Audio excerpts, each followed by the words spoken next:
Baik, Assalamualaikum warahmatullahi wabarakatuh.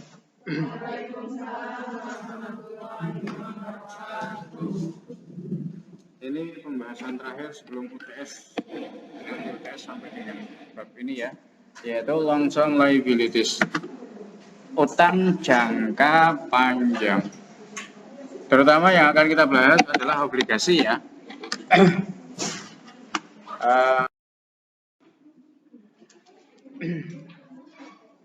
Utang jangka panjang atau obligasi, atau yang dimaksud di sini adalah utang yang pelunasannya dilakukan dalam waktu lebih dari 1 tahun. Maksudnya jatuh temponya itu lebih dari 1 tahun. Ya. Atau juga bisa dikatakan akan dilunasi dari sumber yang bukan dari aset lancar. Itu long term liabilities. Apa saja yang termasuk di dalam long term liabilities? Itu ada obligasi, ada utang wesel jangka panjang, utang hipotek, uang muka dari perusahaan afiliasi, dan seterusnya. Tapi pembahasan kita di bab ini nanti kita akan fokuskan pada bond atau obligasi. Obligasi itu bond ya. Kalau saham itu apa? Stock. Gitu ya. Ada typo di situ ya, diabaikan. Nah, utang jangka panjang itu biasanya timbul karena adanya kebutuhan dana untuk misalnya, jadi perusahaan itu butuh dana tambahan gitu ya, sudah pinjam gitu ya, ke bank sudah pinjam, saham sudah jual, tapi dana masih kurang gitu, maka salah satunya adalah dengan mengeluarkan dengan utang jangka panjang. Ya, sekali lagi sudah hutang ke bank sudah, terus jual saham juga sudah lah. Kemudian padahal dananya masih butuh, maka ada cara yang lain yaitu dengan utang jangka panjang. Ya, untuk membeli tambahan aset tetap, untuk menaikkan jumlah modal kerja, atau mungkin untuk membeli perusahaan lain, itu kan butuh dana tambahan gitu ya. Dengan cara salah satunya utang jangka panjang yang akan kita bahas. Nah, utang jangka panjang yang dimaksudkan tadi itu adalah dengan cara mengeluarkan surat utang obligasi, mencetak surat utang obligasi, sehingga dapat tambahan dana tadi ya, untuk membeli aset tetap dan sebagainya tadi di slide sebelumnya.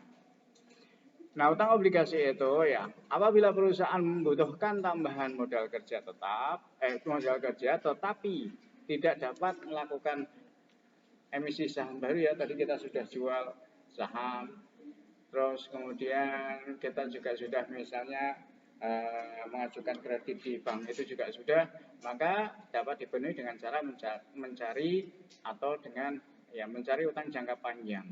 Ya, mencari utang jangka panjang. Nah, dalam hal sulit mencari utang yang jumlahnya dari sumber saja, utang jangka panjang itu salah satunya kan bisa mengajukan ke bank gitu ya. Bisa mengajukan ke bank itu utang jangka panjang juga. Misalnya sulit di sini karena mungkin kita sudah banyak mengajukan kredit ke bank, maka kemudian perusahaan ada cara lain yaitu dengan mengeluarkan surat obligasi, sertifikat utang obligasi yang dikeluarkan oleh perusahaan. Berarti perusahaan punya utang ke pembeli obligasi nantinya. Gitu ya. Maka dengan surat utang itu ada orang yang beli. Orang yang beli ke perusahaan berarti kan perusahaan dapat tambahan modal gitu loh. Dapat tambahan dana dengan cara membeli surat obligasi atau surat utang yang dikeluarkan oleh perusahaan. Karena saham juga sudah ya, saham sudah, sekarang surat obligasi. Nah, menentukan harga jual obligasi itu tergantung pada tarif bunga obligasi. Lehernya ini ya, saya harus kayak di sini, nggak keluar nih di sini di laptop saya, jadi saya harus kayak gini, berarti nanti keluar kelas kayak gini terus nanti ya kalau nggak begini. Nah, menentukan harga jual obligasi itu tergantung pada tarif bunga obligasi. Ingat ya, kalau saham itu pemegang saham berharap dapat dividen. Kalau obligasi itu berharap pemegang obligasi itu dapat bunga gitu ya. Dapat bunga obligasi. Jadi nanti ada tarif bunga obligasi yang ditawarkan oleh perusahaan yang mengeluarkan obligasi. Semakin besar bunga obligasi yang ditawarkan oleh perusahaan yang mengeluarkan obligasi, maka harga jual obligasi tentu saja akan semakin mahal atau semakin tinggi. Gitu ya. Sebaliknya kalau semakin kecil bunga obligasi yang ditawarkan oleh penjual yaitu perusahaan, maka harga jualnya juga akan semakin turun. Itu sebaliknya seperti itu. Nah, kemudian pengeluaran obligasi, artinya penjualan obligasi, itu dapat dilakukan dengan cara jual langsung atau juga melalui lembaga keuangan. Saya bisa dengan cara itu. Mana yang anunya ya? Oke. Nah, sekarang kita akan membahas tentang bagaimana mencatat pengeluaran obligasi. Ngitungnya seperti apa, jurnalnya bagaimana. Nah, obligasi yang dikeluarkan atau obligasi yang jadi perusahaan mencetak surat utang atau namanya itu obligasi, kemudian dijual, maka pertama kali yang dicatat adalah obligasi yang dikeluarkan dicatat sebesar nilai nominalnya. Jadi ada nilai nominal yang melekat di obligasi nanti. Nah, ada nilai nominal, kemudian ada harga jual tuh. Itu dua hal yang berbeda.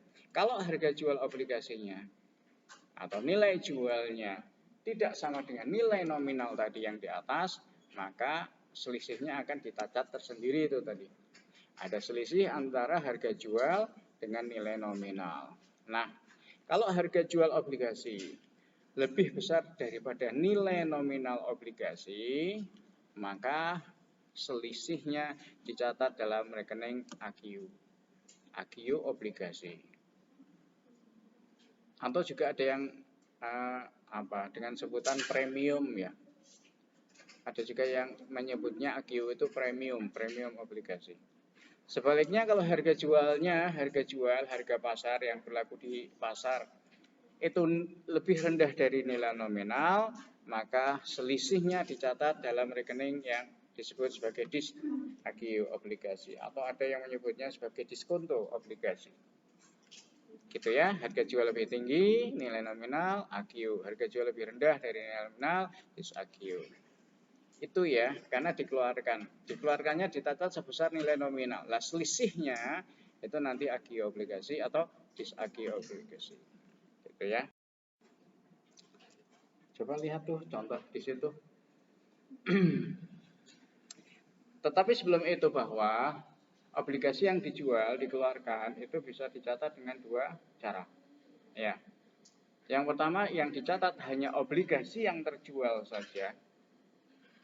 Jadi yang tidak terjual tidak dicatat. Cara yang kedua obligasi semuanya dicatat, baik yang terjual maupun yang belum terjual itu semua dicatat. Nah, ada contoh seperti ini nih. Tanggal 1 Januari 2005, perusahaan merencanakan pengeluaran obligasi. Jadi perusahaan itu mau cari modal tambahan dengan cara mencetak obligasi itu tadi ya. Karena saham sudah, kemudian pinjam ke bank sudah gitu. Merencanakan pengeluaran obligasi sebesar 1 juta rupiah. Jadi yang dibutuhkan itu totalnya ya terserah nanti nolnya ditambahin lagi. 1 juta rupiah yang dibutuhkan tuh.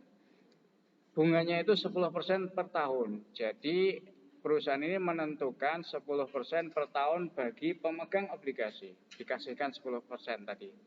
Dari 1 juta, 100 ya. 100 ribu.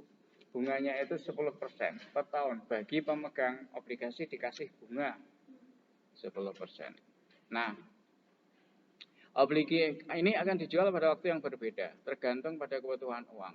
Jadi tadi yang disiapkan itu pokoknya jumlahnya nilainya 1 juta rupiah. Nanti dijualnya itu mipil gitu ya. Mipil itu apa bahasa Indonesianya? Berangsur-angsur ya. Berangsur-angsur. Bukan nyicil ya, tapi berangsur-angsur gitu mipil. Nah, kalau pas butuh uang dijual, kalau enggak ya enggak nanti gitu. waktu berbeda-beda maksudnya ya. Tergantung pada kebutuhan uang. Misalnya transaksi penjualan yang terjadi, ini transaksi penjualan ya. Tanggal 1 Januari itu direncanakan dikeluarkan, kemudian baru butuh uang sehingga dijual itu tanggal 1 April, dan kemudian butuh uang lagi tanggal 18 Juli. Maka penjualannya itu di tanggal-tanggal itu gitu. Kita lihat yang pertama 1 Januari. Merencanakan pengeluaran obligasi 10% yang nilainya tadi 1 juta. Kalau pakai cara yang pertama, maka no entry. Karena yang dicatat hanya obligasi yang terjual. No entry. Karena transaksinya barulah merencanakan pengeluaran. Baru direncanakan. Berarti belum ada yang terjual. Februari, Maret belum ada kebutuhan dana. Barulah kemudian ada kebutuhan di bulan April. Yang dijual 700. Dengan kurs 105. Kurs itu tingkat harga jual. 105 dalam hal ini adalah 105% dari nilai nominal. Itu harga jual ya. Harga jual kurs 105 itu artinya harga jualnya sebesar 105% dari obligasi. Dari nilai nominal obligasi. Berarti akan timbul apa? Kalau kursnya lebih dari 100%, yang timbul apa? Agio. Kalau kursnya lebih dari 100, pasti agio kan gitu. Karena harga jualnya lebih dari 100% dari nilai nominal. Berarti kan mesti lebih tinggi dari nilai nominal, maka akan agio. Dan nyatatnya seperti itu. Atau catatan jurnalnya itu tanggal 1 April debit cash, kredit utang obligasi.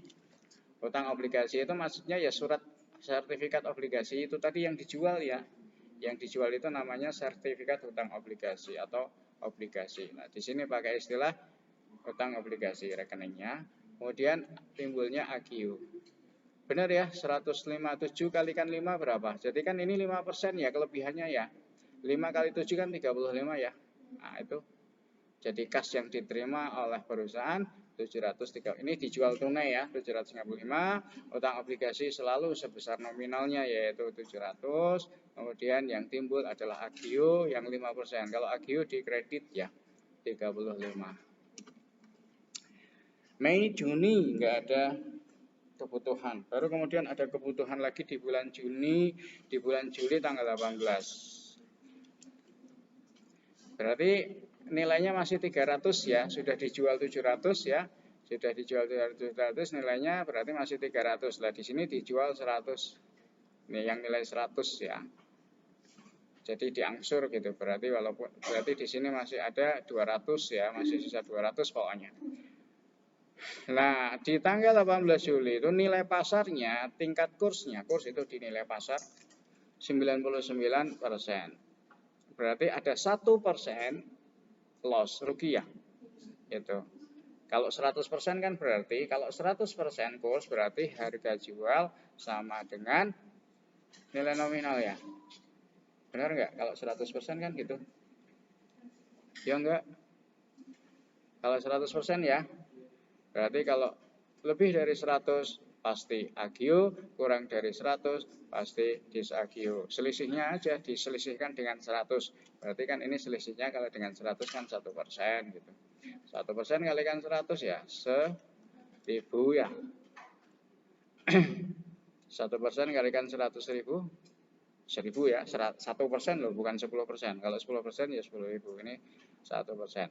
Nah, kasnya yang diterima 99, disagio obligasinya dicatat di sisi debit karena disagio 1000. Nah, utang obligasi seperti tadi ya, dicatat di kredit karena dijual gitu ya. Dijual kredit 100.000 sebesar nilai nominal gitu ya. Ini kalau pakai contoh cara yang pertama, yang dicatat hanya obligasi yang terjual saja. Dengan kasus yang sama tadi 1 April dan 18 Juli sama ya. Benar ya, bedanya hanya di sini nih.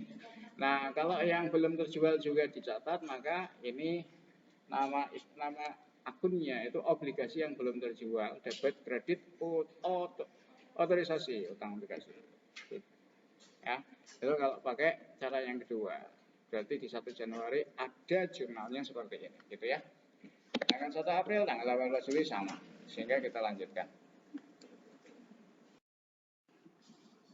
Nah, obligasi itu tadi kan tunai ya, karena ada kas ya. Nah, obligasi itu sebenarnya juga bisa dijual dengan cara dipesan terlebih dahulu. Cara pesanan gitu ya, dipesan oleh orang atau calon pembeli. Kalau pakai cara ini, pembeli membayar DP, uang muka, dan akan melunasi pada tanggal tertentu sesuai perjanjian. Itu maksudnya pesanan itu seperti itu ya. Pembeli membayar uang muka dulu dan nanti akan melunasi pada saat tertentu yang sudah disepakati bersama. Dalam penjualan obligasi melalui pesanan, nanti surat obligasi itu baru diserahkan, bukan obligasi baru ya, tetapi surat obligasi baru diserahkan kepada pembeli bila harga obligasi tadi sudah dilunasi ya. Kalau sudah dilunasi baru lembar-lembar obligasi diberikan kepada pemesan, diserahkan kepada pemesan. Kalau melalui pesanan ya. Nah, jumlah yang belum dilunasi kalau ada ya, jumlah yang belum lunasi kalau ada dicatat oleh perusahaan. Ini perusahaan perusahaan emiten atau perusahaan yang yang menjual obligasi dicatat sebagai piutang yang belum dilunasi. Dan jumlah obligasi yang dipesan nanti dikredit. Namanya utang obligasi dipesan. Ini yang diserahkan gitu, yang dilunasi ya. Utang obligasi dipesan itu dikredit. Kalau dilunasi ya, kalau yang sudah dilunasi itu. Langsung saja kita lihat contohnya. Ini pakai yang pertama ya, yang dicatat yang terjual saja. Nih, 1 Januari direncanakan pengeluaran obligasi, bunganya 10%, nilainya 1 juta, nominalnya 1.000 per lembar. Berarti berapa lembar? 1.000 lembar ya. 10% ya. Karena pakai yang pertama no entry. Tanggal 1 Mei, ini Januari, Mei, diterima pesanan 200 lembar. Tadi 1.000 lembar ya. 200 lembar obligasi, pada waktu itu kursnya 101. Pembayaran pertama sebesar 40%. Oke ya. Tolong buka kalkulatornya ya. Kalau ujian nanti pakai kalkulator ya, nggak boleh pakai HP ya. Ada hitungannya nanti di UTS. Nah, berapa itu? 40% dari 40% dari total kursnya 101 itu berapa? Berarti berapa? 1.000 kalikan 200 lembar berarti berapa? 200.000 ya? 200.000 kalikan 101 berapa? 202.000. Benar? 202.000 ya? Ini nilainya, harga jualnya ya totalnya ya. Berarti kan 200 lembar.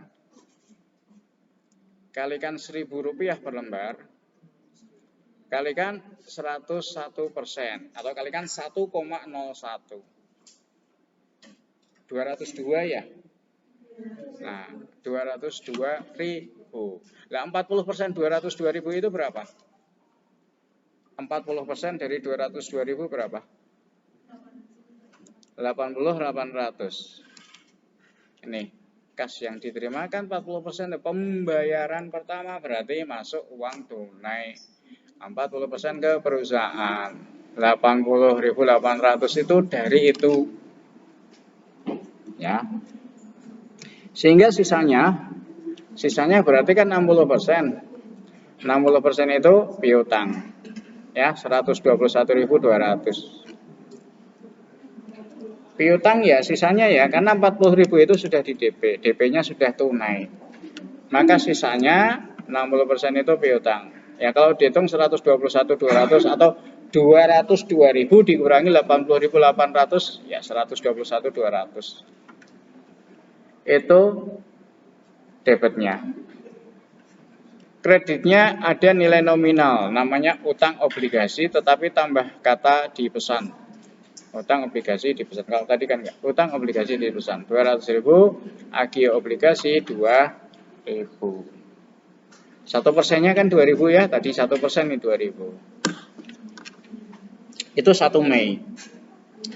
Kemudian 1 Juli diterima uang sisa pesanan 60% kan ya. Uang mukanya 40%, berarti sisa pesanan itu 60%. Tapi 60% itu dari obligasi sebanyak 75 lembar. Jadi bisa jadi yang dipesan itu tidak semuanya diambil.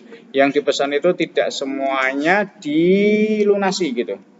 Entah ada sesuatu hal, ada penyebabnya, enggak semuanya dilunasi. Contohnya ini hanya sebanyak 75 lembar ya. Pesanannya itu 200 lembar. Yang dilunasi 75 lembar. Uang mukanya 40%, ini 60%. Maka 60% itu berapa?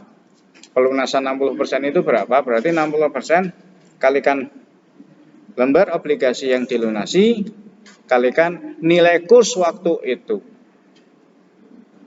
Nilai kurs waktu pesanan 101%. Nilai kursnya per lembarnya berarti 1.010. Ini per lembar ya.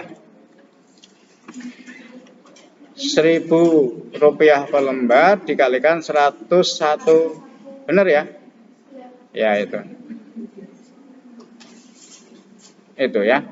Berarti 45.450 ya, benar? Kalkulator 60% kalikan 75 kalikan 1.010. Benar? Benar. Berarti kasnya atas pelunasan itu 45.050, dapat kreditnya piutang pesanan obligasi. Tanggal 1 Juli. Ingat ya, ini ternyata yang dilunasi hanya 75 lembar. Bisa jadi seperti itu loh. Walaupun yang dipesan 200. Gitu.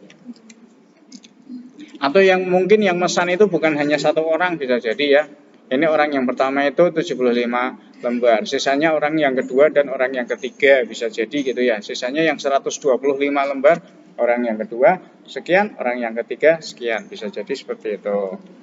Nah, di 1 Juli itu juga pada saat pelunasan, maka diserahkanlah 75 lembar surat sertifikat utang obligasi kepada pemesan.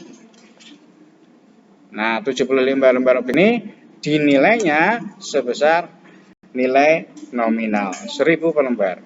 Dapat utang obligasi dipesan, kredit utang obligasi. Ini sertifikatnya. Kredit utang obligasi 75.000. Gitu ya. Ini pakai cara yang pertama. Pakai cara yang kedua berarti sama ya. Ini dicatat hanya yang terjual. Berarti yang cara yang kedua, yang terjual maupun tidak terjual dicatat ya, paling bedanya di sini ya. Ya benar ya. Bedanya hanya di 1 Januari seperti tadi. Debit obligasi yang belum terjual, kredit otorisasi utang obligasi sebesar nilai yang nanti direncanakan akan dikeluarkan, yaitu 1 juta. Kayaknya sama ya. Yang tanggal 1 Mei, 1 Juli, 1 Juli sama. Sehingga kita lanjutkan. Nah, kalau pada misalnya nih ya, pada tanggal penyusunan neraca itu, misalnya di tanggal 31 Desember, tanggal penyusunan neraca, masih ada pesanan obligasi yang belum dilunasi, misalnya, maka saldo rekening, saldo ya, berarti yang belum dilunasi, saldo rekening utang obligasi dipesan, berarti yang belum dilunasi karena ini tanggal 31 belum dilunasi, dilaporkan di neraca itu ya tentu saja menambah rekening utang obligasi di neraca ya. Sedangkan rekening piutang pesanan obligasi ya, ada utang obligasi dipesan di sisi utang, dan ada ada piutang pesanan obligasi yang belum dilunasi tadi, itu dilaporkannya di aset lancar. Sama-sama di neraca ya. Itu kalau akan dilunasi pada masa 1 tahun ya. Jadi nanti di tahun Desember 2023 itu masih ada piutang, ada pesanan obligasi yang belum dilunasi, katanya dilunasinya akan di Maret 2024. Itu dalam aset 1 tahun namanya. Itu nanti dikelompokkannya dalam aset lancar dalam masa 1 tahun. Tetapi kalau lebih dari 1 tahun dilaporkannya nanti di aset lain-lain ya. Artinya di tanggal 31 Desember 2003 ada obligasi yang belum dilunasi, katanya dilunasinya itu 2025, lebih dari 1 tahun. Maka dilaporkannya di aset lain-lain. Gitu maksudnya.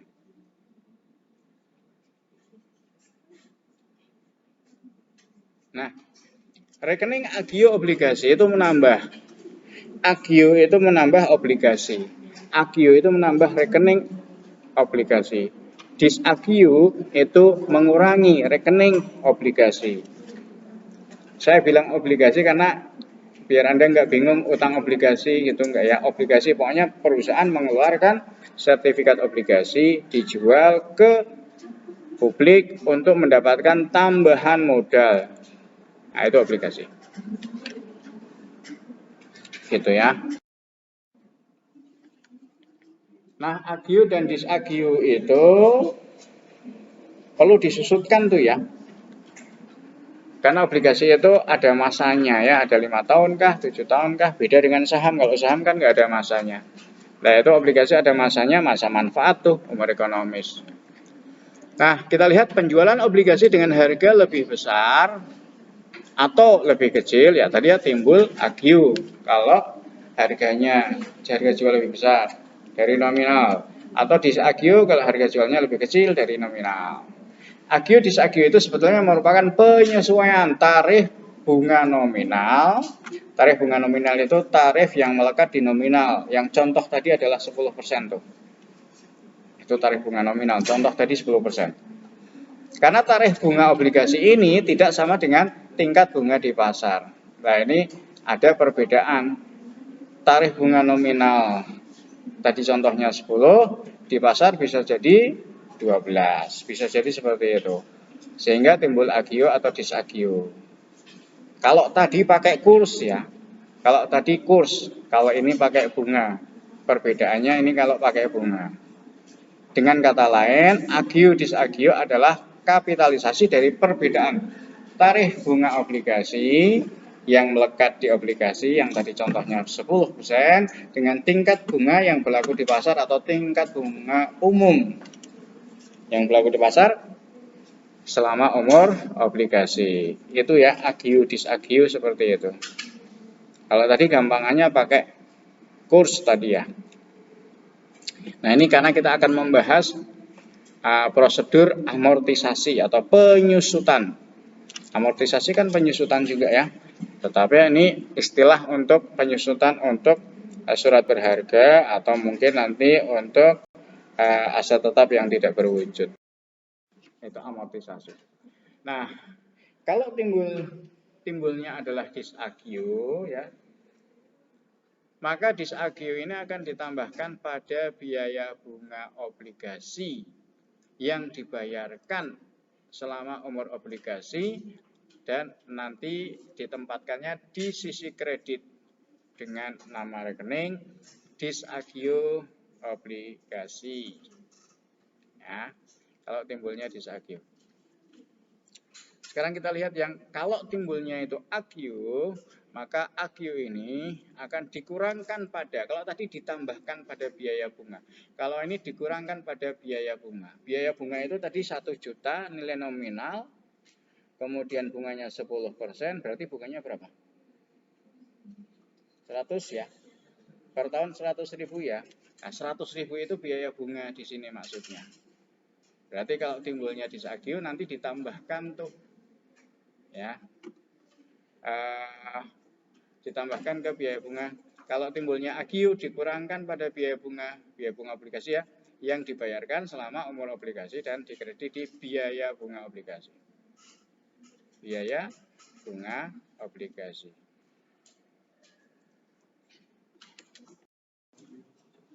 Kita lihat contohnya saja. Kalau timbulnya, ini agio atau disagio? Hah? Timbulnya agio atau disagio? Hah? Agio ya, kelihatan tuh harga jualnya lebih tinggi daripada nilai nominal. Perusahaan mengeluarkan obligasi berarti agio-nya 50.000 ya. Ini gampangannya seperti ini, nggak usah pakai kurs-kursan gitu ya, langsung seperti ini.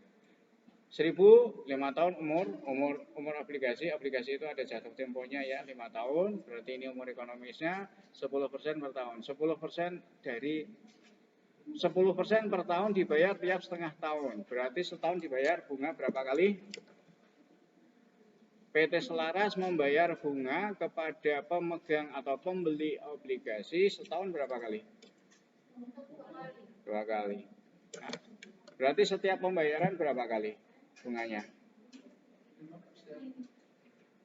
Nah, setiap kali PT Selaras membayar bunga kepada pemegang obligasi berapa rupiah? Berapa? 50.000. 50.000 ya. 50.000. Tapi jangan bingung dengan 50.000 yang ini beda ya. 50.000 yang ini itu adalah agio, sedangkan bunga juga 2 tahun sekali, berarti kan 5% toh. Iya. Atau 100.000 dibagi 2 ya. 50.000 juga, jangan bingung dengan itu gitu. 50.000 di sini bunga, 50.000 di sini agio. Kita lihat, kalau dilihat di tabel amortisasi 5 tahun nih 1, 2 sampai 5. Tetapi pembayaran bunganya sampai 10 ya, karena setahunnya 2 kali. Pembayarannya sampai 10 pembayaran. PT Selaras membayar bunga sampai 10 kali dalam 5 tahun itu. Terus apa itu? Bunga yang dibayar. Bunga yang dibayar 5.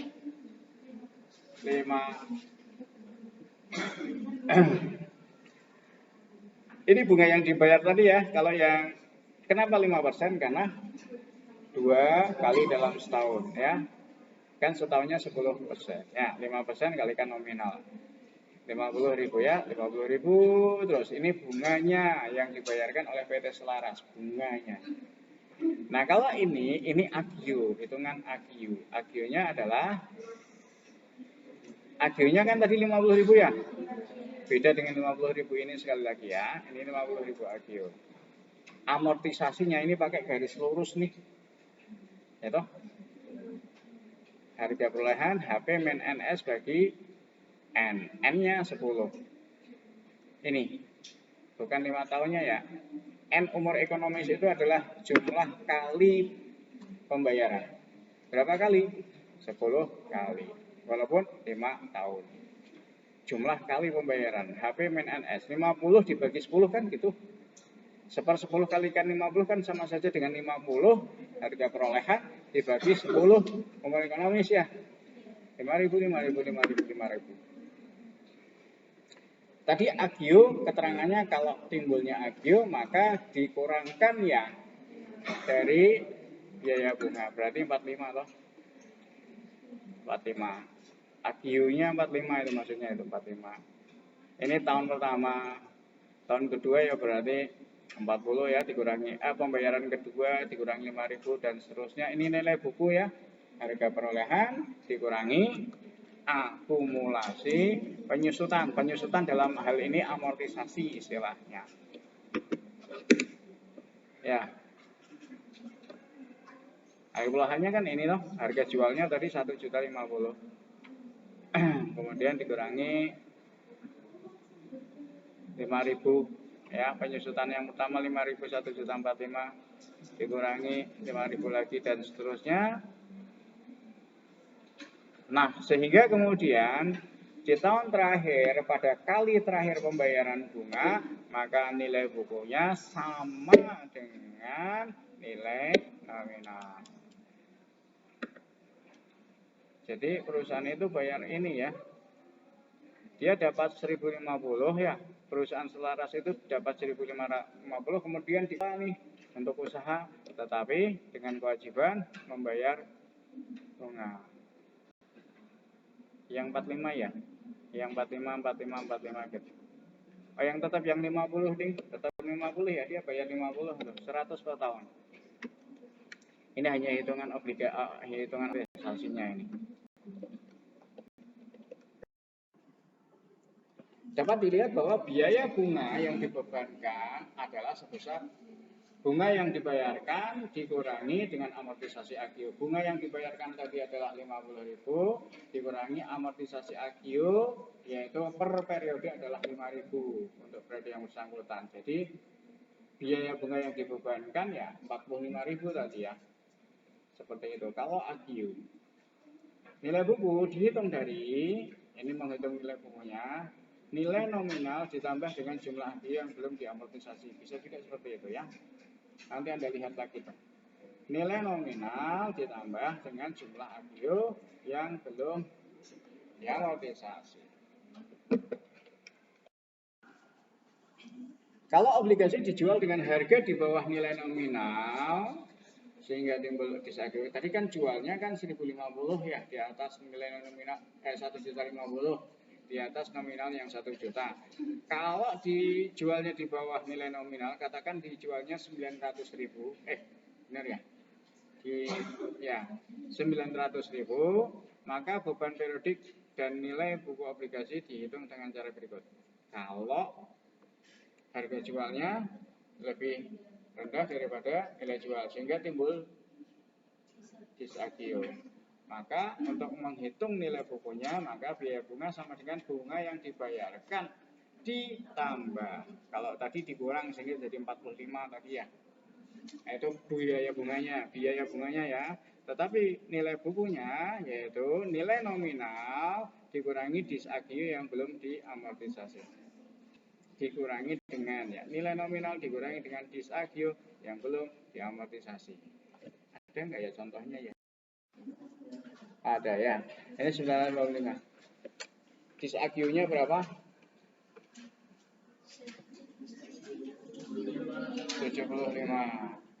Terus sama ya ini ya. Ini 50 ya. 50.000 itu. Nah, 10% berarti 100.000, tapi per tahun berarti per pembayaran 50.000. Tiap setengah tahun berarti kan setahunnya kan 2 kali. Padahal setahunnya adalah 100.000, kalau 2 kali berarti setiap kali membayar bunga kepada pemegang saham ya 50.000 gitu ya. Tabelnya ya mirip tabelnya seperti tadi ya, hanya ini disagio-nya itu sebagai penambah. Nah, ya. Ini sama tadi 5% ya, 5% berarti karena 10%-nya per tahun.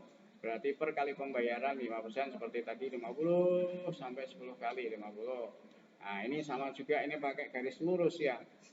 HP main NS 75 dikurangi 10. Nah, 75.000 dibagi 10, 7,5. Nah, ini sebagai penambah. Gitu ya. Dan nilai buku tadi apa? Harga perolehan dikurangi amortisasinya ya.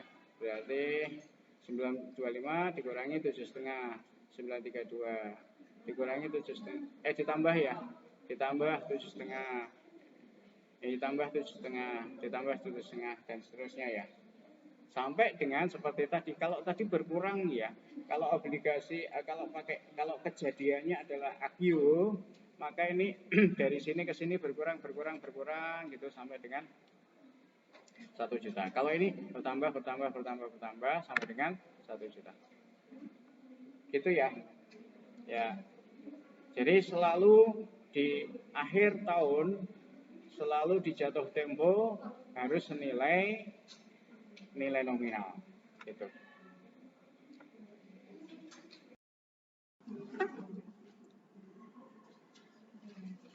Tadi kan garis lurus ya. Selain menggunakan metode garis lurus untuk menghitung amortisasi AGIO atau untuk menghitung amortisasi disagio, bisa juga digunakan metode bunga efektif. Nah, metode bunga efektif ini nanti akan memberikan hasil yang lebih akurat dibandingkan dengan garis lurus. Walaupun yang hitungnya ya jangan tidak. Perhitungannya lebih tidak mudah. Benar ya? Lebih tidak kurang mudah. Rumitnya disilang saja. Ya, tapi tidak. Nah, biaya bunga efektif dia periode tidak sama besarnya ya. Kalau tadi kan sama 7,5, 7,5, 7,5 atau 5.000, 5.000, 5.000. Nah, ini nanti tidak sama. Nah, biaya bunga tiap periode nanti dihitung dengan cara menghitungnya tuh biaya bunga. Tarif bunga efektif dengan nilai buku. Nilai buku selalu berubah ya. Tarif bunga efektif berapa tarifnya? Bagaimana menghitungnya? Dikalikan dengan nilai buku obligasi. Nilai buku tahun pertama lebih besar daripada nilai buku tahun kedua dan seterusnya gitu ya. Nilai buku obligasi adalah gitu ya. Nominal obligasi bisa berarti bisa semakin lama semakin besar, semakin lama semakin kecil, bisa juga. Nilai buku obligasi adalah nominal obligasi. Kalau tadi contoh nilai nominalnya adalah 1 juta, ditambah kalau agiu itu sebagai penambah, kalau disagiu sebagai pengurang nilai nominal yang 1 juta tadi itu ya. Yaitu untuk obligasi yang belum diamortisasi tetapi ya, untuk agio atau disagio yang belum diamortisasi itu sebagai penambah kalau agio, pengurang kalau disagio.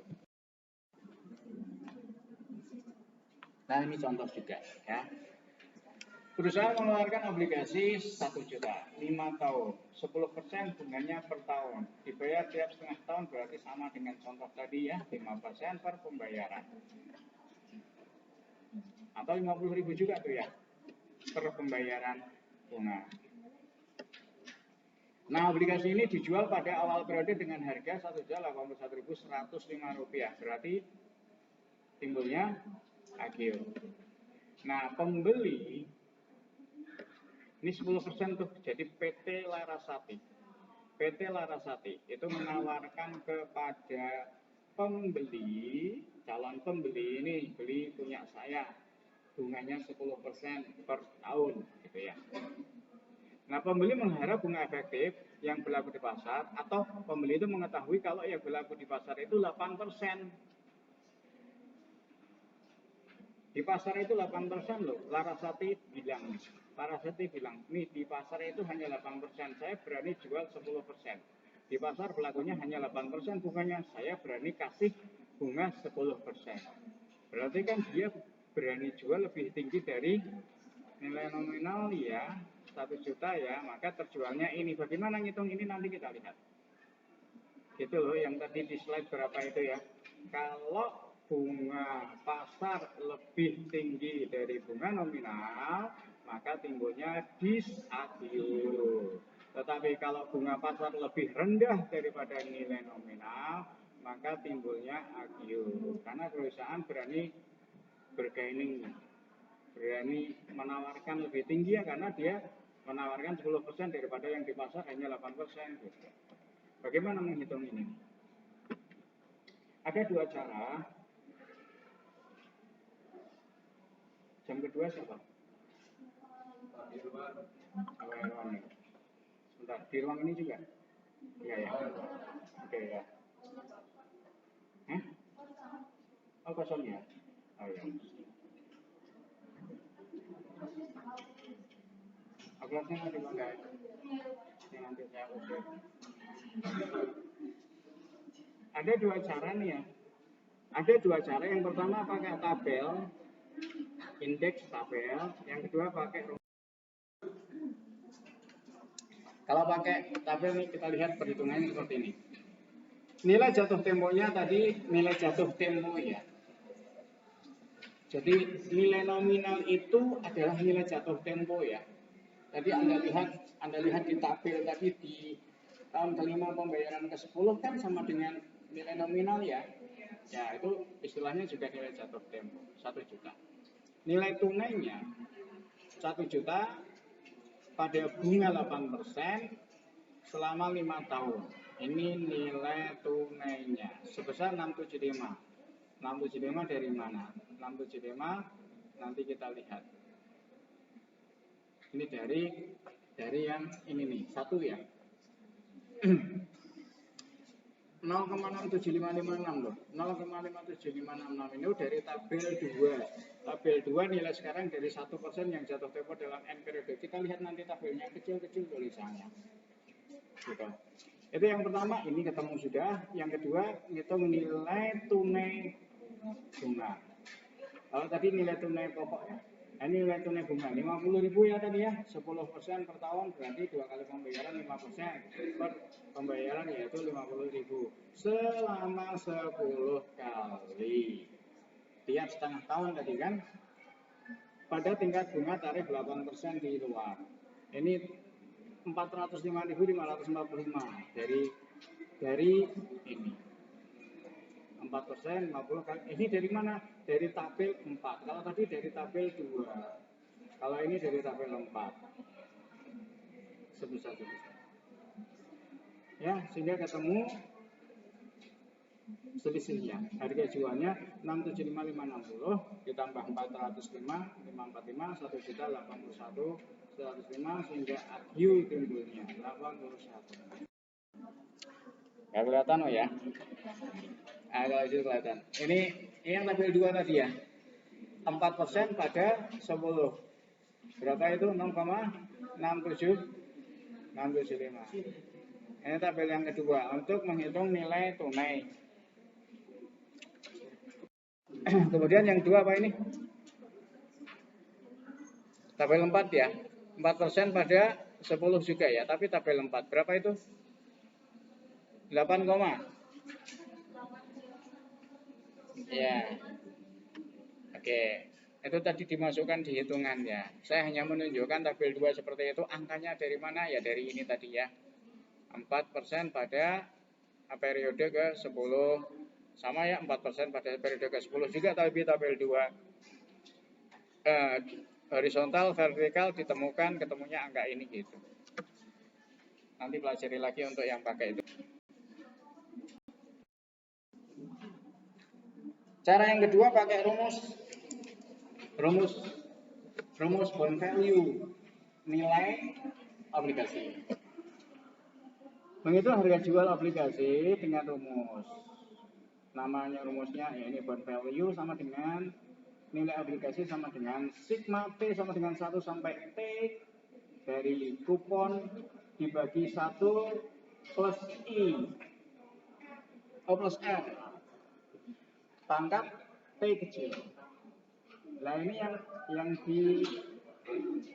disigmakan yang ini ya. Yang disigmakan yang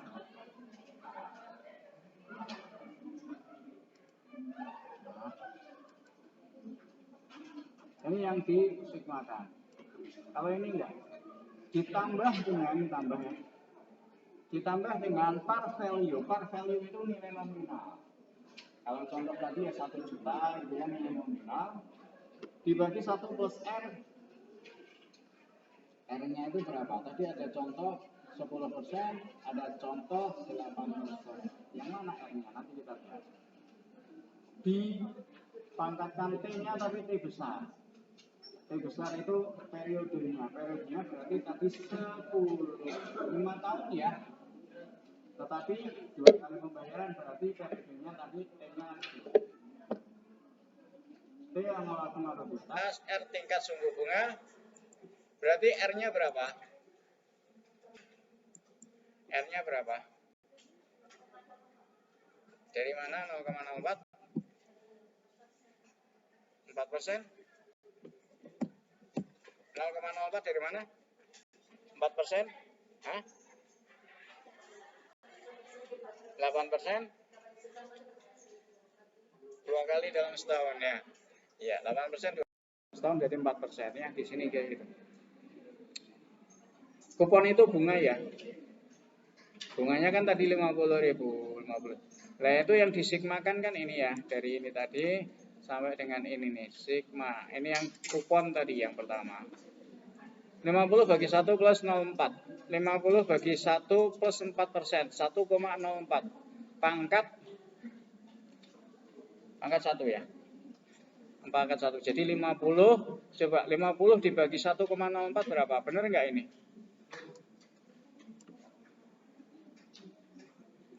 50 dibagi 1,04. Betul ya.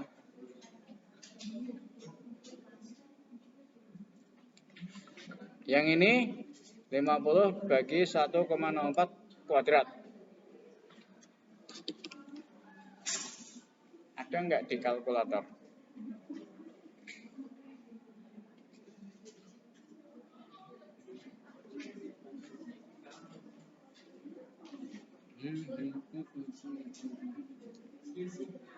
Sedikit ya.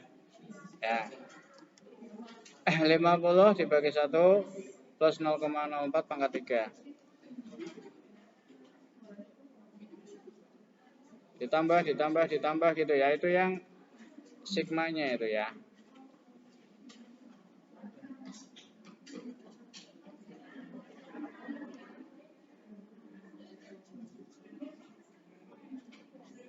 Satu koma 04 pangkat 3.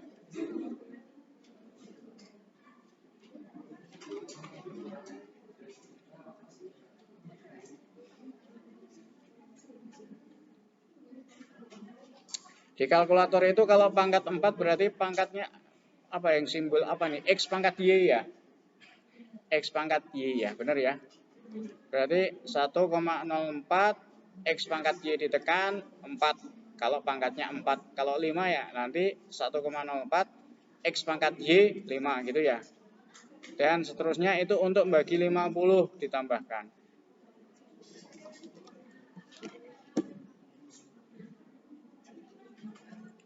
Ya setelah itu sampai dengan 10 nih ya, sampai dengan 10 kali nih. Sampai dengan 10 kali, maka kemudian ini yang par value tadi. Yang nilai nominal par value yang rumusnya tadi par value dibagi 1,04 pangkat T besar. Berarti nggak usah disigmakan ya 10. T-nya tadi T besar itu ya 10. 10 periode. Berapa? Ini nih hasilnya 675 kayak tadi ya, 675 hampir sama dengan yang tadi kalau yang pakai tabel 2 tadi. Ya. 675,68. Gitu ya. Nah, sehingga kemudian ya ini enggak pas benar ya kalau tadi 81 150, kalau ini 220,46. Tapi 81-nya kan sama ya. AQ-nya 81 tuh. 1.081.220.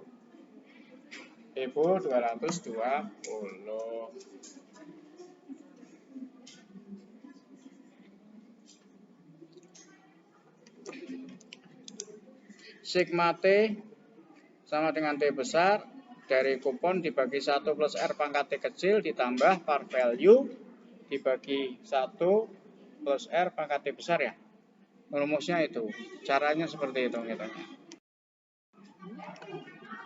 Tinggal dimasukkan ke tabel ya 181. Hitungnya di mana itu? Asterik 1, asterik 2 di selanjutnya nanti ya.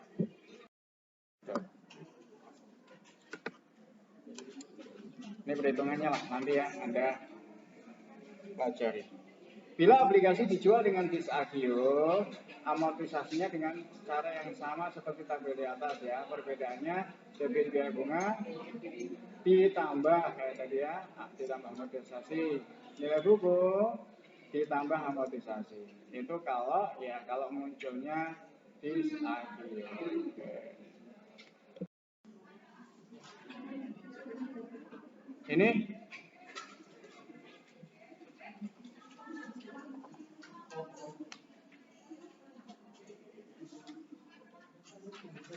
Ini kira-kira dia mau disagio.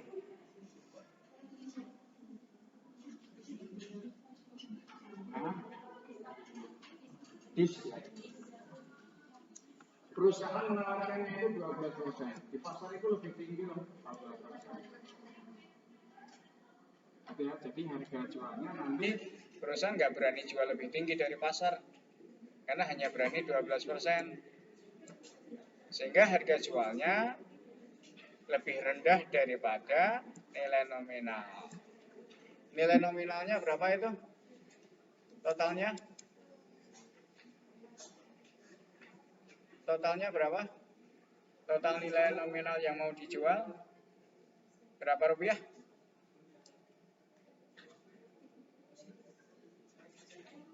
Total nominal yang mau dijual berapa rupiah?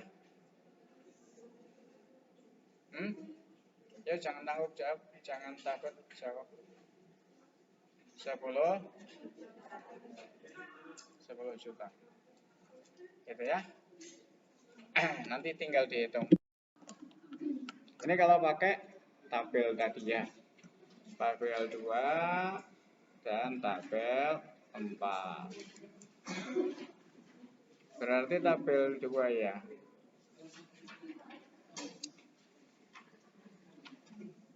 Berapa persen? 7% ya. 10 tahun. Kalau tadi kan 8% tuh. Kalau 8% berarti tadi 4 ya. Di sininya 4 ya. Yang ini terus di sininya 10 tadi ya. Ketemunya angkanya di sini ya. Yang di tabel tadi loh. Nah, kita di sini. Berarti kalau ini berarti di sini berapa? 7. Ininya berapa? Sama ya, 10 ya. Nah, itu angkanya berapa? Angkanya adalah 067556. Untuk tabel 2, untuk tabel 4 ini angkanya 8,1109. Begitu kalau pakai tab.